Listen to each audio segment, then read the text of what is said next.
after the drafts. If he smiles, that's a win. If he doesn't, uh-oh.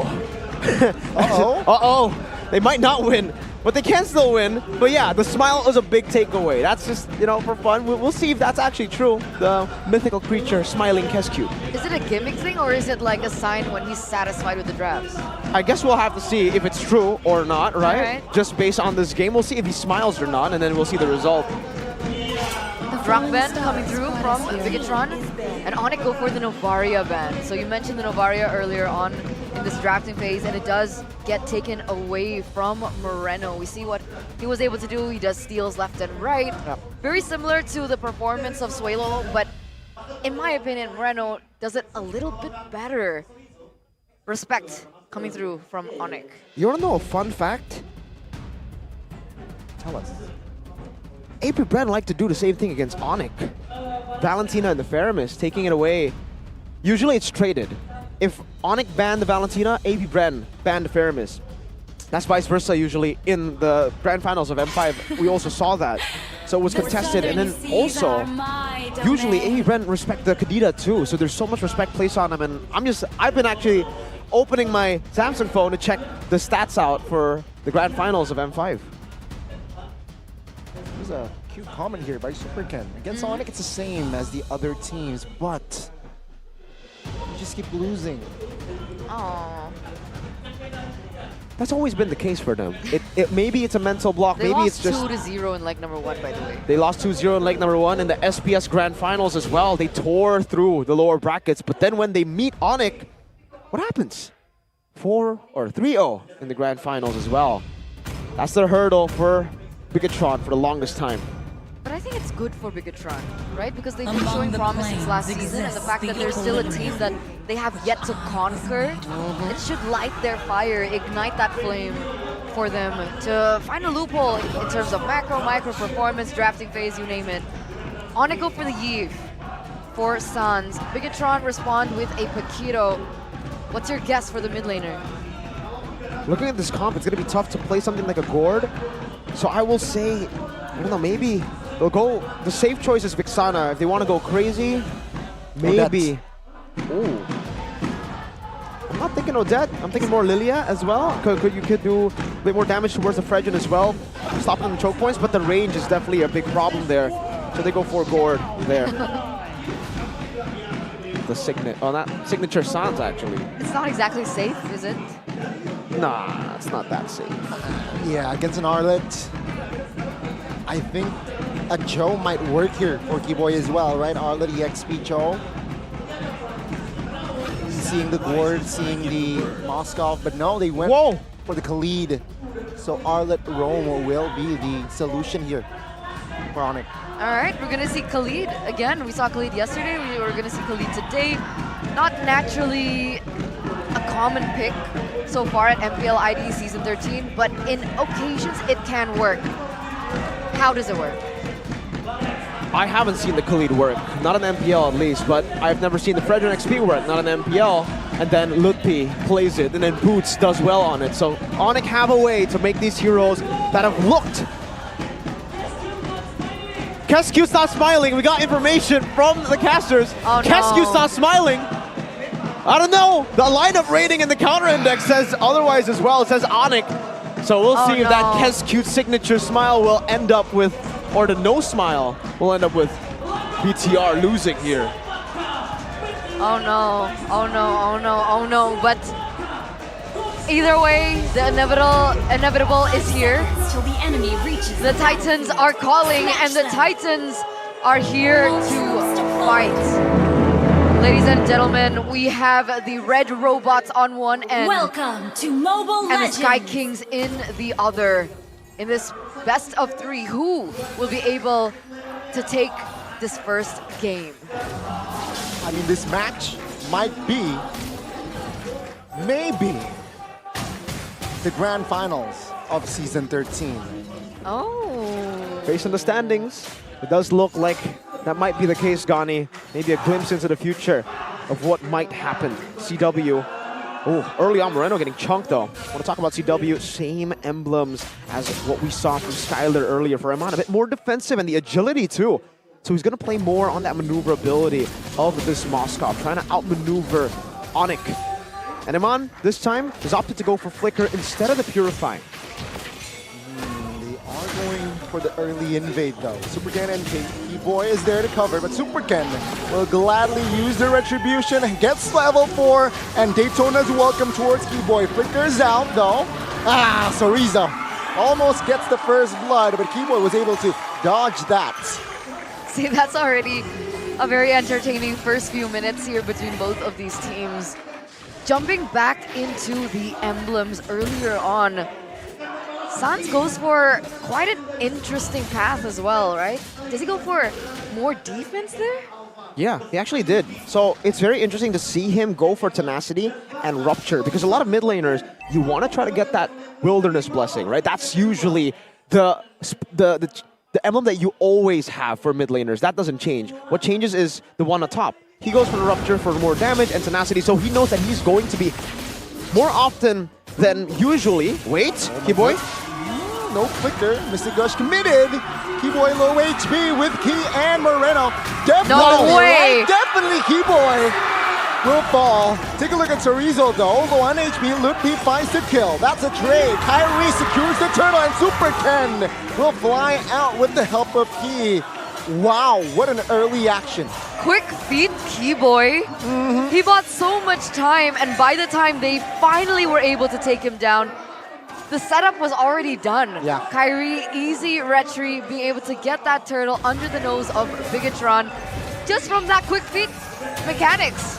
Circling Eagle committed though. On towards Sans, and Mystic Gush with the Flicker will finish him off. But take a look at the trade there. Final slash and the taunt will find the mid laner for Bigetron from Bigetron. Aggressive. Did we expect anything less from number 1 and number 2? Spear of Destruction! Yikes. Just yikes. Again, Super Ken, with the help of Iman, top lane, finds a kill on towards C-Dubs. All right.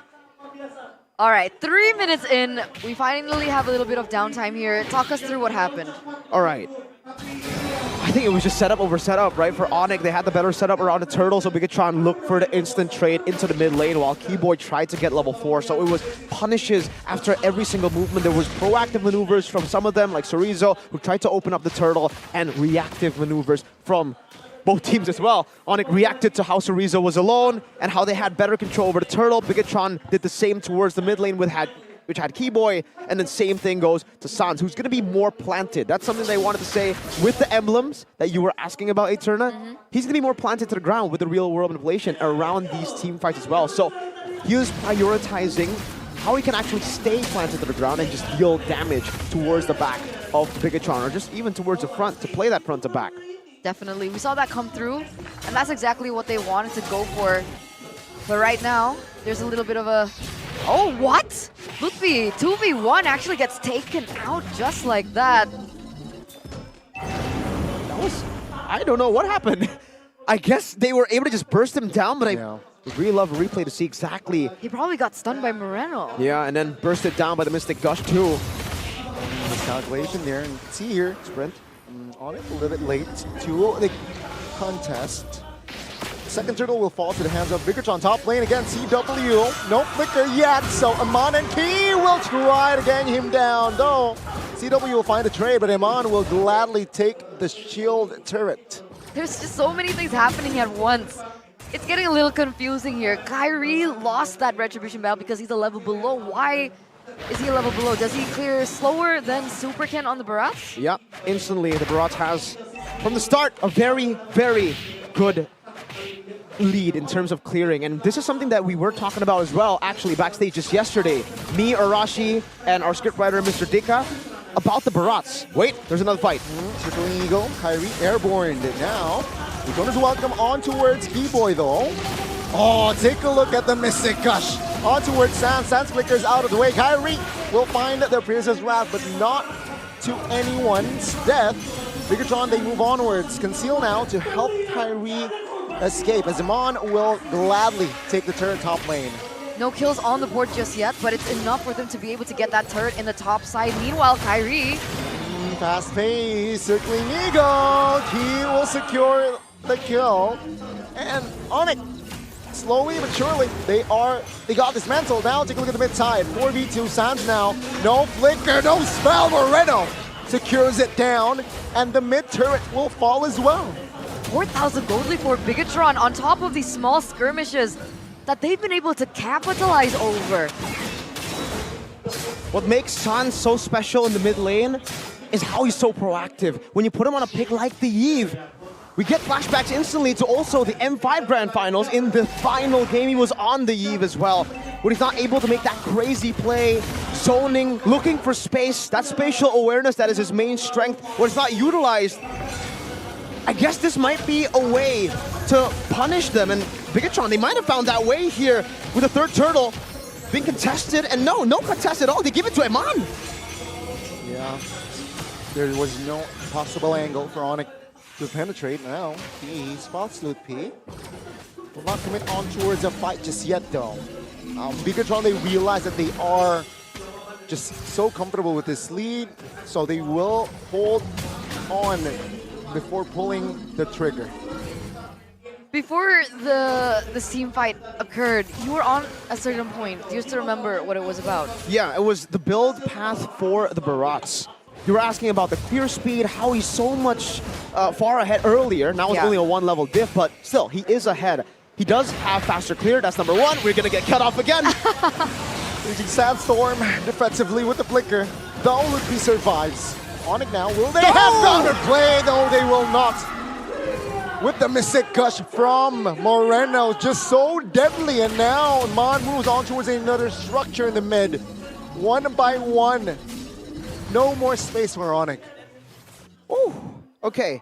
Barats, Molten Essence. When do you go for the Molten Essence? Because usually you're already super fast when it comes to clear. So a lot of Barats would actually just go for a bit more defense, to go for maybe more maneuverability with the Brute Force Breastplate, War Axe as well.